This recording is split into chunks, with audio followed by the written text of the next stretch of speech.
2 more opportunities to make it into the championship 4 here at ISM Raceway in Phoenix. With Martin Truex Jr. getting the win a week ago at Martinsville, he's guaranteed in the championship 4. Texas Motor Speedway.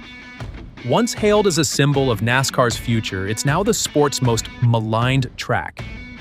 It has become a place where drivers and fans alike vent their frustration, but how did it fall so far from grace? Let's take a dive into Texas's controversial journey and how it became NASCAR's annual punching bag. It wasn't always this way. When Texas Motor Speedway opened in 1997, it was the epitome of ambition. A 1.5-mile oval designed to bring speed, excitement, and world-class racing to the Lone Star State. For a while, it seemed like NASCAR had found a home in the heart of Texas. But then, things started to go south. The first real warning came in 2017, when the track announced a repaving and reconfiguration. The goal was clear: improve the racing product and give teams more opportunities to pass.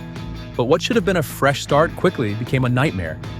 Denny Hamlin, one of NASCAR's most outspoken drivers, called it ice, and he wasn't alone.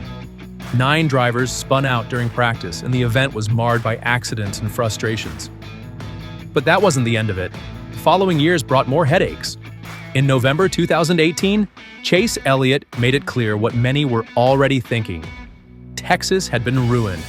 The changes made to the track had stripped it of what made it unique, turning it into a frustrating one-lane race. Fans could feel the difference too, as the track never topped 70% approval in NASCAR's "Was it a good race?" poll.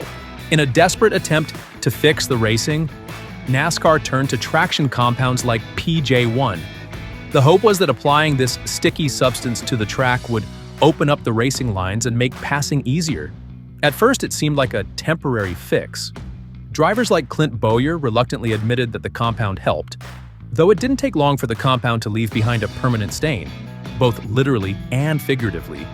By 2021, Texas had become a cautionary tale.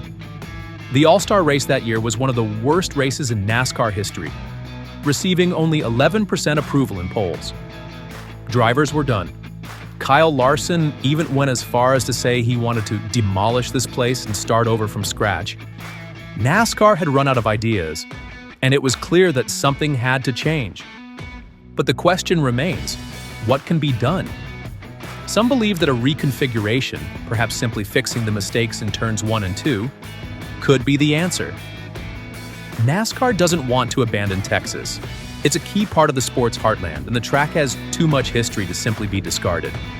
But until something changes, Texas will remain NASCAR's most maligned track. Like, share, and follow for more on NASCAR's most controversial tracks. The future of Texas Motor Speedway may not be decided yet, but the conversation is just getting started.